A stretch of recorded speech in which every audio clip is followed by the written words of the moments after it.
Hello and welcome to my channel. My name is Roland and I'm the Bajan, Niger, Londoner. I also have a bit of Guyanese in there because I'm married to one and my kids have that in them as well. So if this is your first time visiting, welcome, and I'm happy you've taken time out to check out my particular brand of content. I hope you're so impressed as to hit that like button and share and go back and check my whole back catalog. I think there's enough there to relax and entertain and generally calm you when any kind of anxieties of life are creeping in. That's primarily why I started the channel, because I thought that I had some things to say and generally geared towards dissecting some of life's complications and just giving it a friendly voice. You know, take the bite out of what can be the troubling part of life and life everywhere in all the cities. I think that having lived in, well, three of the places, it gives me a perspective that I'd say a lot of people don't have, and generally it just means that I think I have more tolerance than most for differing opinions. You know, I in my mind there's no every opinion is valid and it should have a proper hearing. Even if I disagree with something, I think discussions are how we go further as people. You know, you have debates, you have discussions. And before I go any further, I want to say to those of you who are coming back to check me out, thank you so much. As always, you honor me with your presence and your time. And I hope you'll find what I'm saying today worthwhile. So what I thought I'd do today is tackle world peace.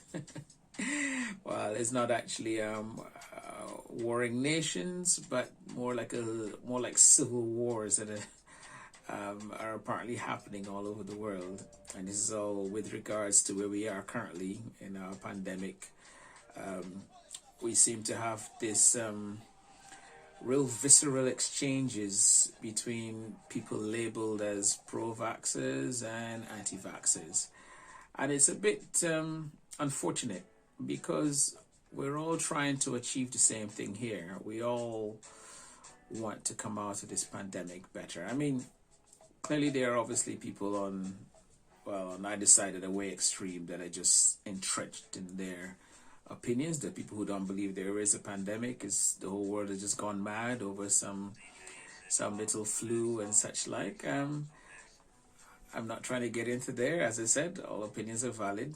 We need those people in this world because they help make sure that the mainstream folks, the people that make decisions for us, or the people we put in place to make decisions for the society, have to dot their I's and cross their T's. So, you know, I ain't mad at you, as they say. But for all of us who agree that there is a pandemic going on, it's not like everybody's still together. We just have different ways of how we should go about it. Now, that's fine. And normally, we seem to be able to go through this process of not agreeing with one another, but not attacking each other for it. Now, obviously, I'm talking about regular day to day, not, you know, there was a time where we fought wars over opinions. And that's going to feed into one of the reasons why I thought I'd do this video. Because there are a lot of angry people out there, and I'm hoping I can calm some of those down. Even the very mention of vaccines, I'm sure some of you can feel your shoulders just get stiff, you know. B, there are a lot of people who are on the sidelines watching these exchanges. Some of them trying to decide what to do, whether to vax, whether to boost, this kind of thing. Some of them are just trying to make sense of all that's going on, and they're seeing these kinds of, I don't want to say bombs or spears thrown at each other. And it's the same feeling you'd get if you were in a room and people were fighting, you know, I don't know whether it's the increase in cortisone or the thing that causes stress inside your system automatically kicking into gear.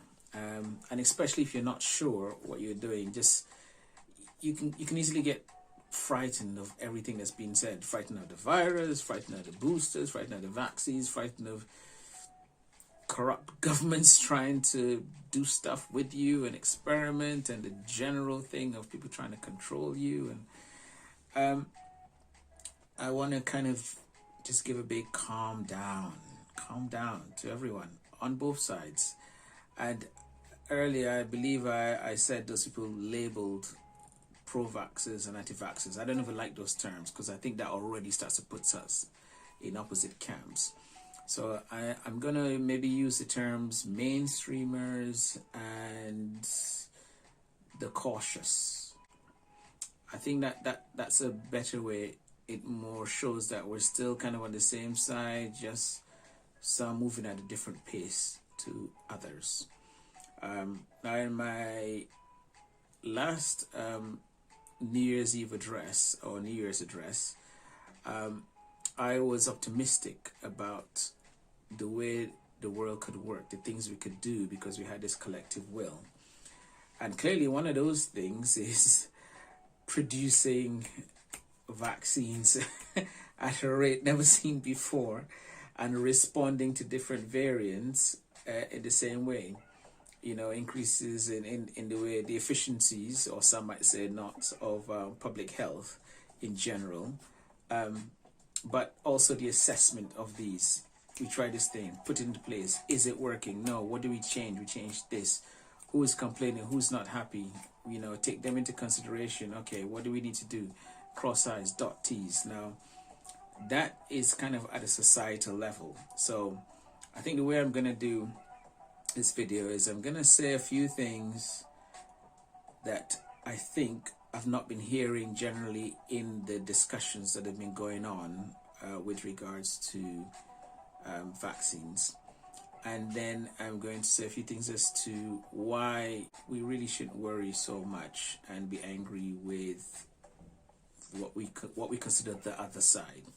And generally, if you're those people who are watching on and just worried about the whole thing has got you upset, I'll also say a few things why you shouldn't worry, and we're generally all moving in the same direction.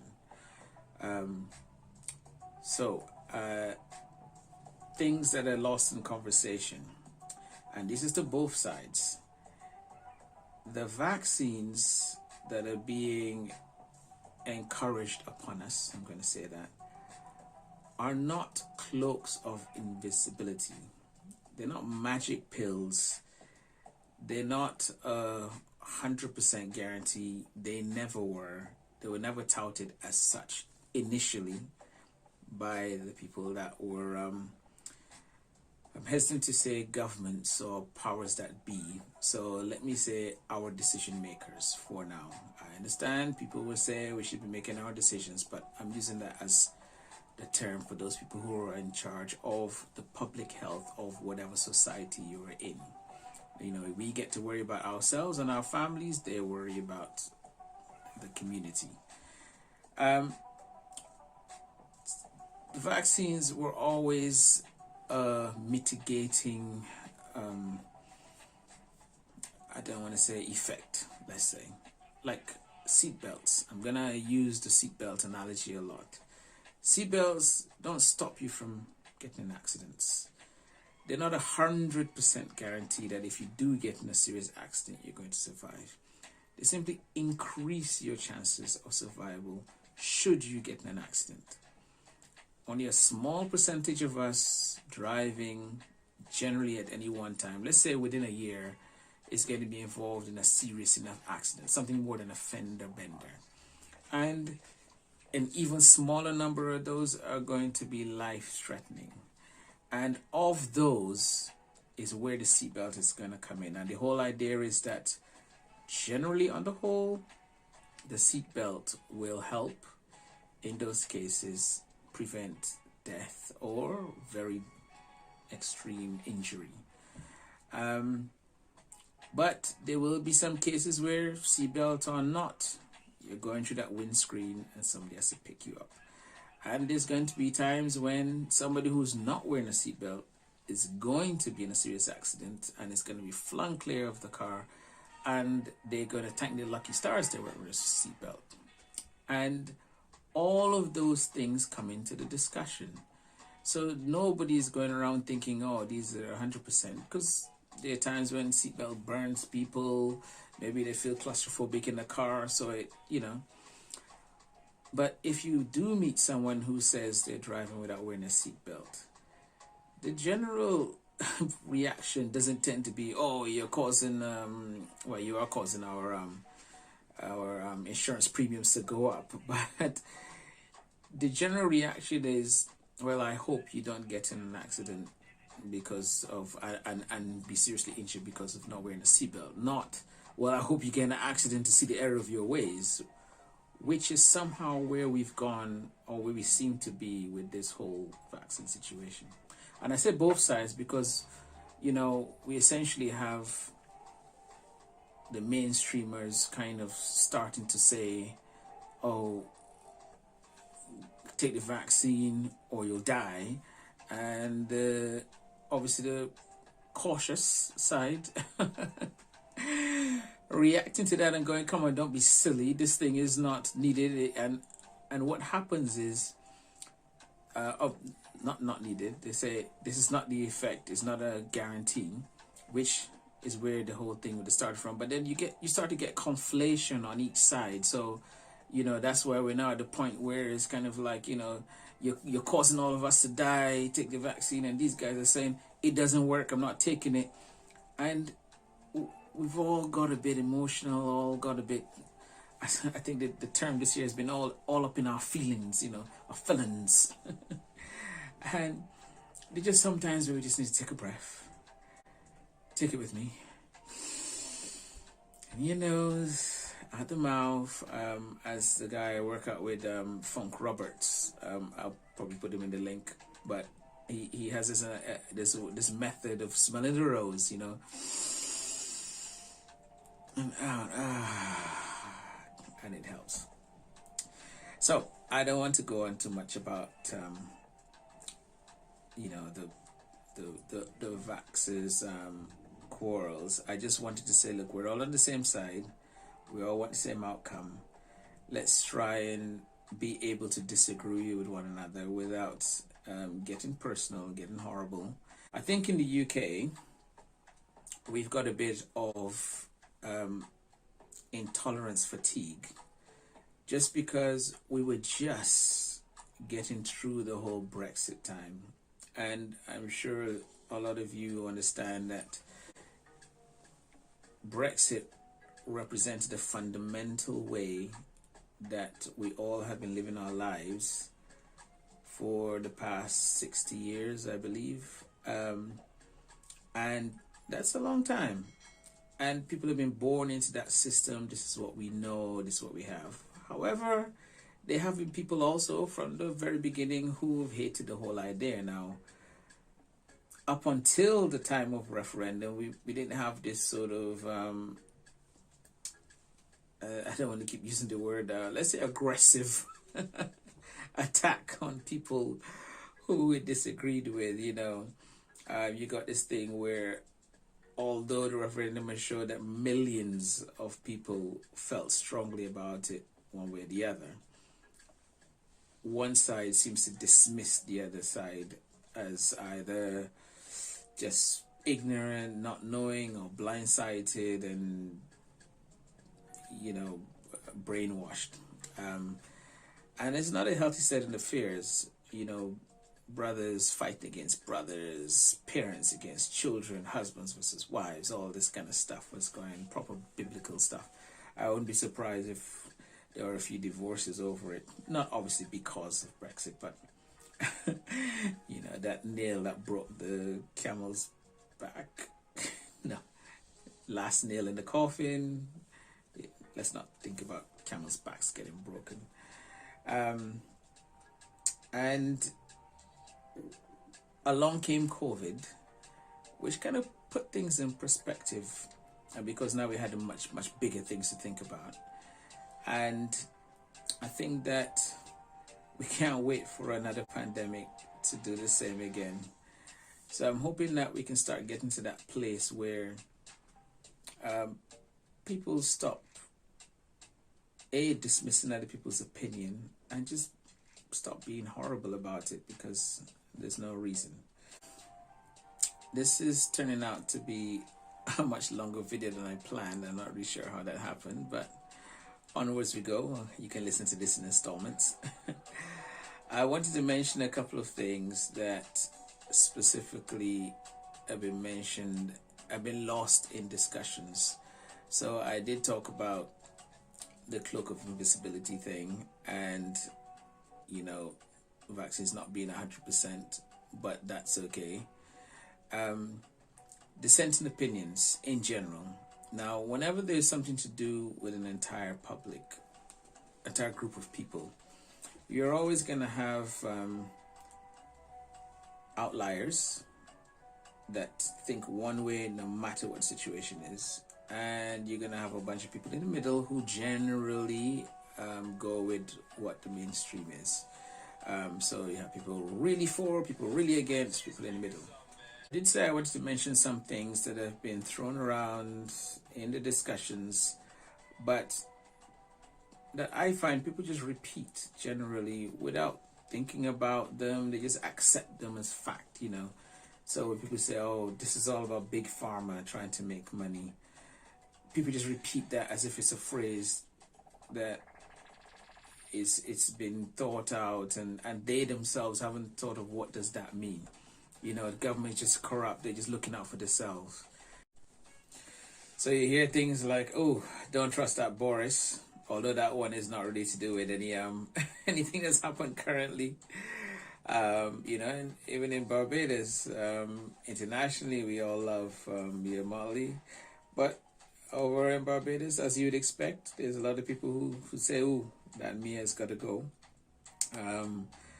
Nigerian presidents, anyway, I'm not going there. But it's just to say, there are these phrases. A lot of them don't really mean anything, Oh, these guys, all they care about is money. And it's important to also note that it's somebody's job to keep the lights on. It's somebody's job to keep the water running. That is a sort of general description for all the things that we use, all the services. If your child came home and said, oh, he's got a cold because the hole in the roof at school hasn't been fixed and it got wet, you're going to be up in arms. Like, what am I paying my taxes for? All that kind of stuff. So somebody has to think about the money. And their job is not to care about you. They might do. And I'm sure that a lot of people don't want anybody to come to harm. But that's not their job. So now I'm talking about governments now. So this feeds into the kind of reason why the powers that be would want to strongly encourage something like mass vaccinations and such like, because a lot of people still wonder why we make such a fuss if it's only affecting a small number of people. And again, as I said, all opinions valid. If you're looking at deaths, I think generally I once did a rough estimate over a year of people who died over population, people who supposedly died with COVID, as we have to always explain. I think as adults we know what we mean, but anyways, if we attribute deaths to COVID, and the number I came up with, some position, and that seemed to mirror itself across Europe, in the States, and people hear stuff like that and go, why are we making such a fuss, as if that small percentage number doesn't translate into people. These people's grandmothers, grandfathers, if they're older ones, some young people in there. But the reason I mention that is that the person whose job it is to keep an eye on the monies being generated and coming in knows that in a given year, we're going to lose X amount of people. So let's say you're talking about a small business, 100 people. that guy knows that on average, out of 260 working days, I think that's roughly what it is in the UK, he's already given something like 2 weeks holiday in there. So from an employer's point of view, that's time he's lost. There's going to be at least maybe 2 days where the employer calls in sick, depending on what country you're in. Maybe there's going to be, depending on the weather, a couple of days when they just can't come in, flooded, trains gone, hurricane, depending on where you are. Then out of 100 employees, there's going to be maybe one who dies, one has a heart attack, one gets hit by a bus. It's harsh, but that's how they have to think about things. One or two gonna have cancer, one is going to be off for a long time, maybe 6 months, one is not going to make it. So they have all of these in mind, and those are accounted for. So he knows that he's going to lose X amount to what we currently allow for. Now, along comes something like a pandemic. That brings an extra bereavement leave, extra days off sick, because everybody seems to be concentrating on just the deaths from the pandemic. But there's a lot of just hard sickness that goes on. And I'm not even talking about all the isolating and all this sort of stuff, which is another bone of contention, but we're not going to cover all of those in here. I'm mindful that this video is probably over a half hour by now.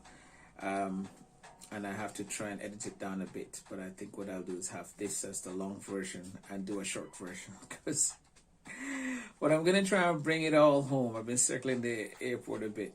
But it's just to say that your government, whether it's at the council level, the community level, the national level, they have to think about the public health. They have to think about how much tax is coming in from people working.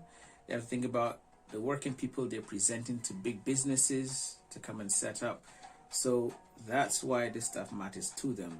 So in one way, you can say they really care about you just because they want you to keep on making money. And that's a good thing. That's how life works.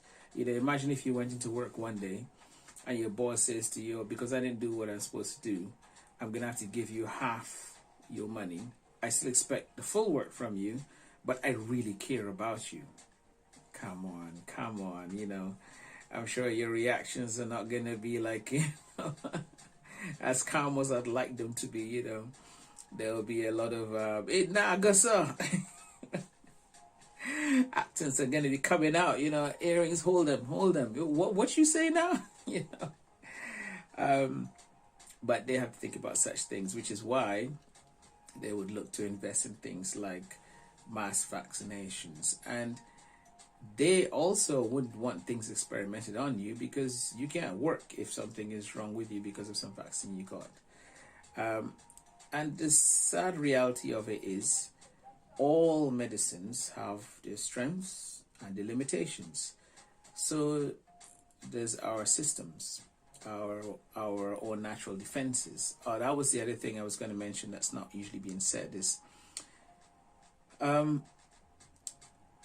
people talk about the whole process of contamination and contagion as if it was events as opposed to processes. People talk about it as, there's some corona here, it touches you, you get COVID, and either your immune system can kill the corona, bang, you're fine, or you get really sick and then you could infect others and bang, they die. It's very sort of black and white, segmented, boom, boom, boom, which is not really the way this works. And like any other thing, I'd say talk to other people who've done some kind of not chemistry, I did chemistry, but biology and biochemistry and such like. But it's a process. It's like there are always things in the air that our bodies are vulnerable to and our bodies protect us from. Things happen, we breathe in, our body don't know what it is, it produces antibodies, kills those things, or as much of it as possible, so that amount doesn't affect us.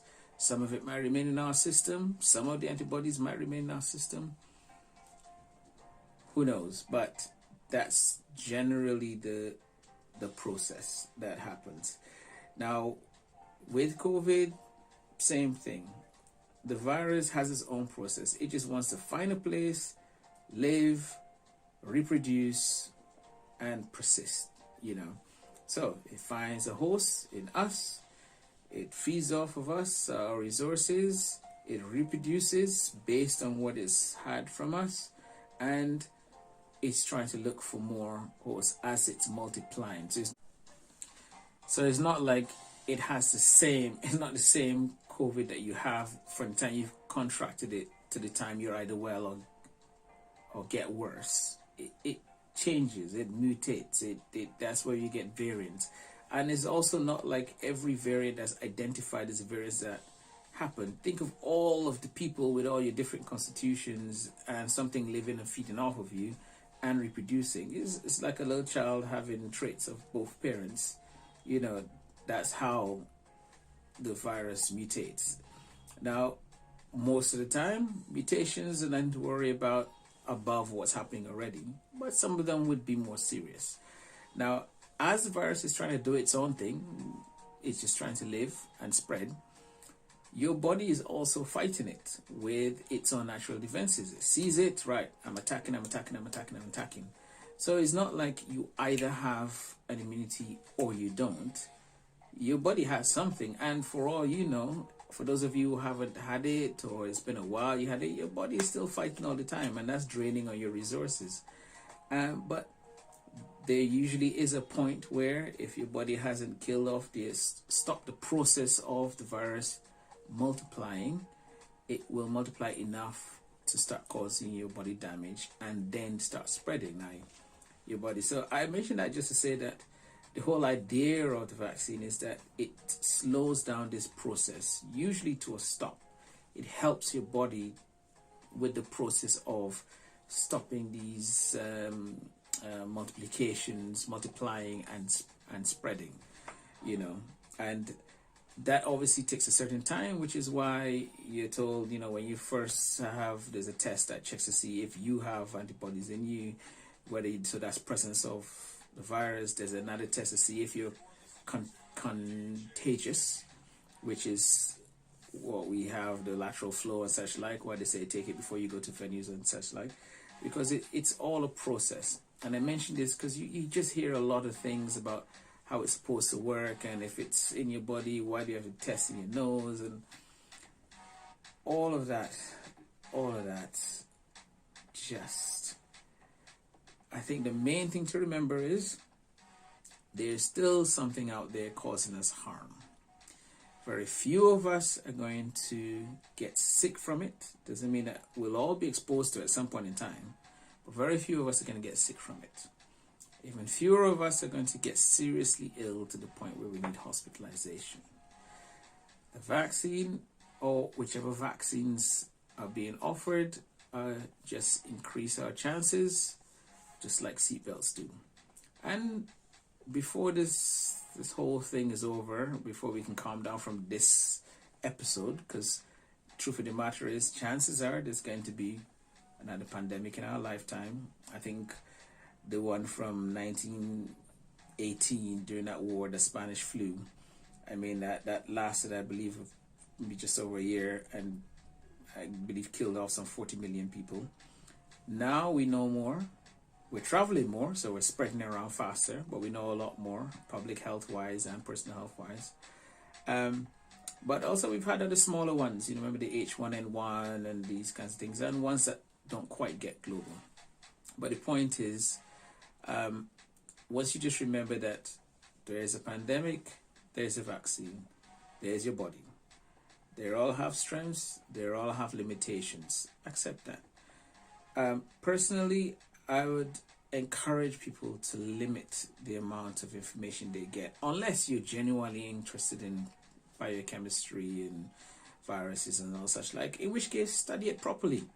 Get yourself an intro to biology book just like you would at school.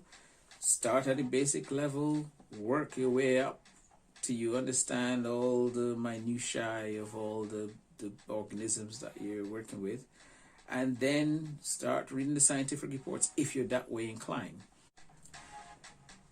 But if you consider yourself just a regular person, just trying to understand what's happening more and what to do, don't soak in everything, because I don't go out looking for any of these discussions on the virus and such like.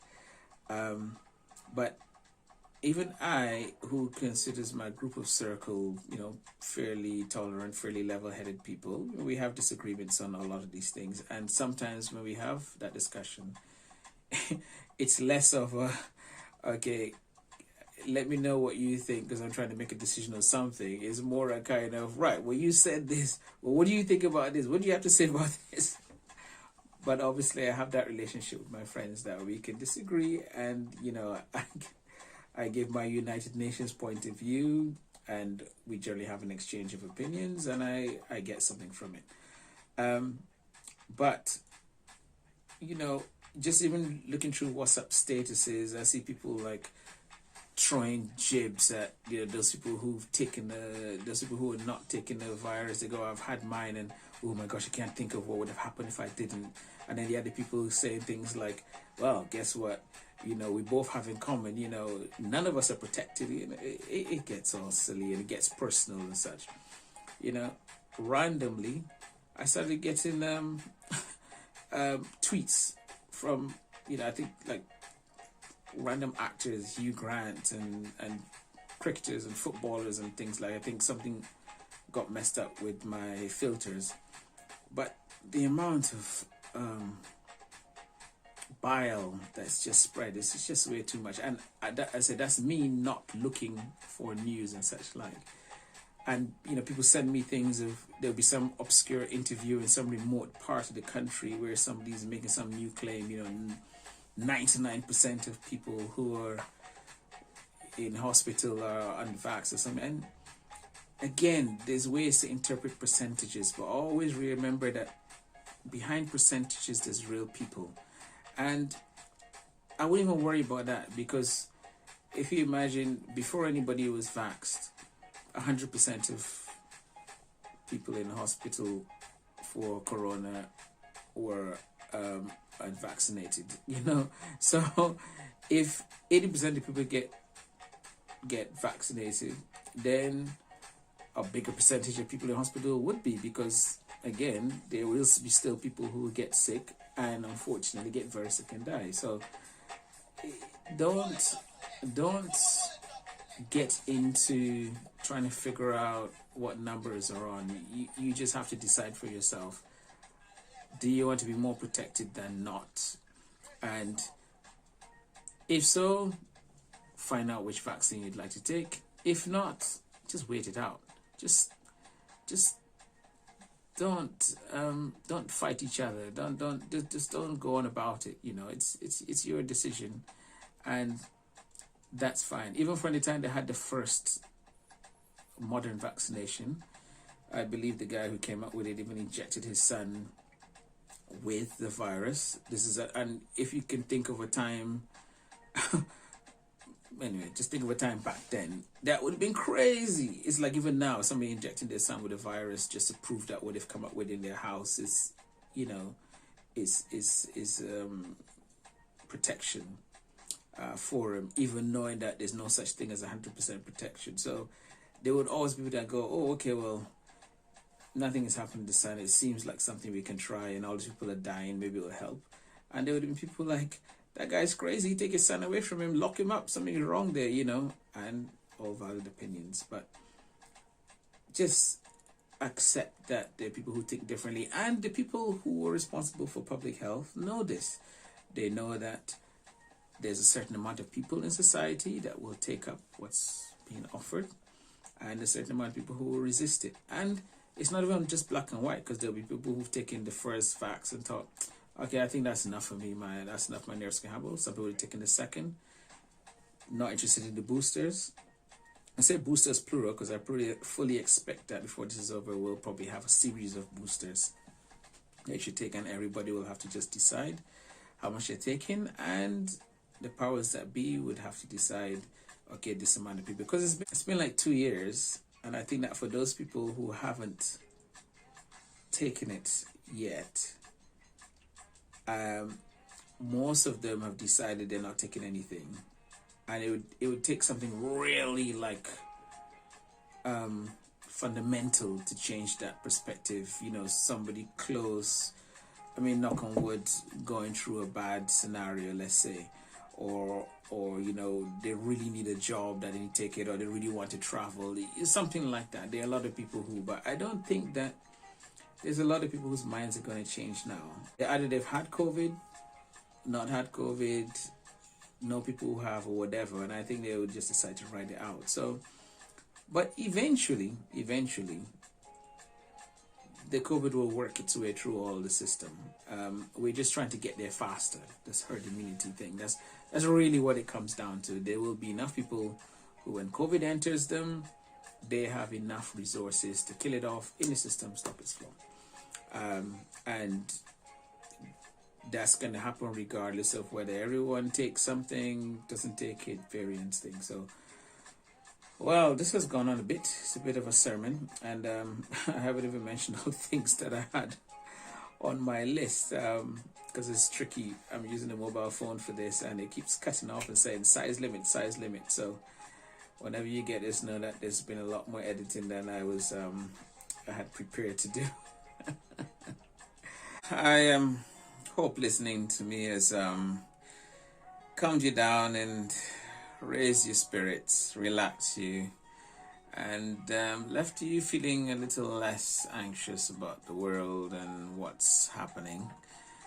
I will do a short version of this, I think, just so you can get it in the bite size, and I'll call this a long version. I'm gonna stop here. Maybe I do have one to do for my birthday. I think that's on January the 6th. So maybe I'll mention the other things there, or go into the other bigger things, or maybe have a series of why you shouldn't worry about specific things, you know. So, you know, there's global media, big pharma, big business. But the whole goal of this was to wish you a calmer and more peaceful and more pleasant 2021. And if you're listening to this on the eve of another new year, then all the same applies for the year that you're listening to. So I'll sign off here. I've had to pause and delete lots of things off my phone. So I'll probably explain my process another time, but just to say that I do hope you enjoy this. And like, subscribe, come back for more, comment, get in touch with me personally. Let me know what you like, what you didn't like, and what you like to see more of. Okay, you take care, and we'll talk soon.